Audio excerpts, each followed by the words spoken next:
Good morning. This is Christy here at the West Regional Branch of the Mobile Public Library. And we're starting a series called Share Your Story, Military Memories.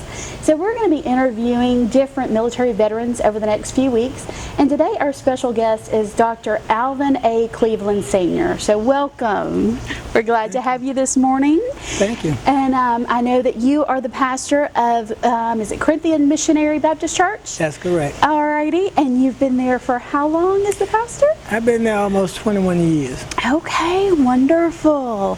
And I know that there's a backstory a little bit tied into your military service, but we're just going to start at the beginning and tell us when you joined the military and what branch, and just tell us a little bit about your experiences with that. Okay, I had two experiences with the military. I first started out in 1971. I was in college and I had to leave college to get a job working, and then when I was start working I lost my deferment. Right. And so instead of being drafted I volunteered to go into the Army. Okay. And I went in as a enlisted person, and I was in the Signal Corps, and I stayed in the Signal Corps 39 months, got out in April of 1974. Okay. And then went into the National Guard, stayed a little while. Things at that time were not the best in terms of racism. So I got out for 12 years. I continued my college education, went on to grad school, post-grad school. And then 12 years later, in 1986, then that's when I applied to be a chaplain in the National Guard, and that's when I discovered that I was the first African American chaplain that they would have. And so from 1986 until 2003, I was a chaplain. Started out as a first lieutenant, rose to the rank of major, promotable to lieutenant colonel. Now after having gone to the Persian Gulf during that time, leaving, I was at First Baptist Church in Selma. Also I was working at Selma University, and then I had to leave and go off to war. Then when I came down here, then that was the unit that they had brought me to was going overseas to war, and at that time I was involved in getting Selma University accredited, and then I had come to Corinthian, which was a larger church than First Baptist. So after having 23 years of service, I decided to just go ahead and retire from it. Okay, so that was long enough at that point. Oh, yeah.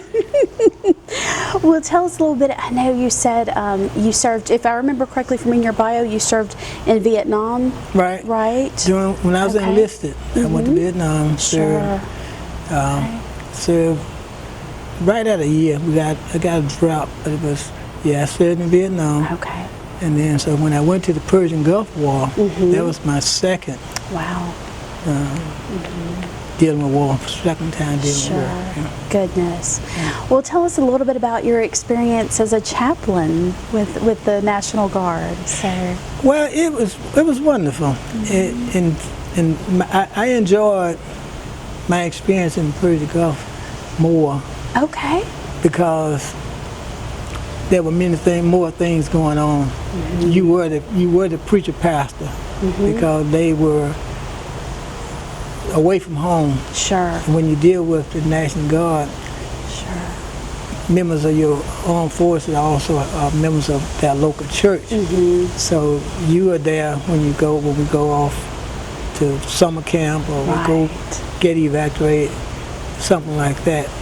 But during the Persian Gulf, then everything, so whenever a person had problems back home, I had to deal with it. Somebody had death in the family, I had to help them to get back home and get them back over after it was all over. So it was the kind of thing that I felt that it really got me into ministry, because sometimes soldiers would have marital problems, children unruly because father not there, primarily the father not being there.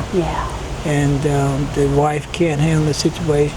Then sometimes we had a lot of wives who were overseas too, and it was difficult for fathers trying to handle the family. So you run into a lot more problem that way. So I felt more in ministry during that experience than the normal weekend kind of thing. Right, yes sir.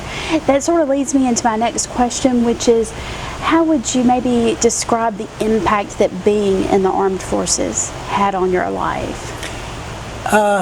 I think it has a tremendous impact because of the fact that you learn a lot of skills. Right. I learned a lot of skills when I enlisted person, and then when I went back as an officer, and then having to go to chaplain candidate school, and then go to the advanced chaplain candidate school, and then I went to command staff college when I get ready to get promoted to lieutenant colonel. So you have a lot of training, a lot of dealing with leadership, things of that sort.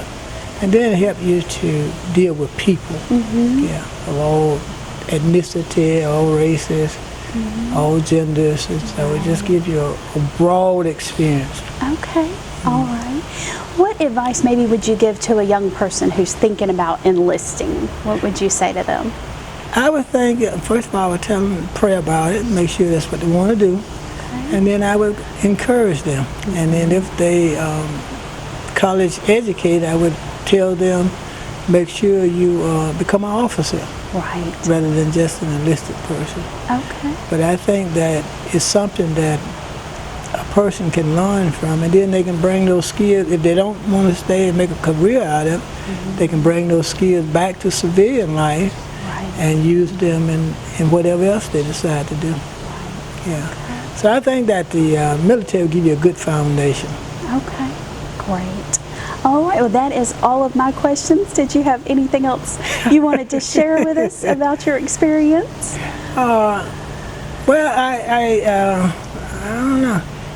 Well, I guess the main thing from my perspective, especially the latter years, because most of my years spent as a chaplain, then being a chaplain, you're just a military pastor. And one of the things that was said to many of us who came from the National Guard versus people who were active army is that we made better chaplains because we had come from situations where we interact with our parishioners more. And we knew that our relationship with our parishioners really impact whether or not we're going to stay with the church. Whereas a lot of the active duty chaplains that had never pastored, for them, they knew that they had a job, and so the compassion and all of that were not there because they had not been in those kinds of experiences. So I appreciated doing that and still do. Okay. All right. Okay. Well, we thank you for your service and thank you for your time today. Well, thank you. All right. Thank you for watching and have a great day.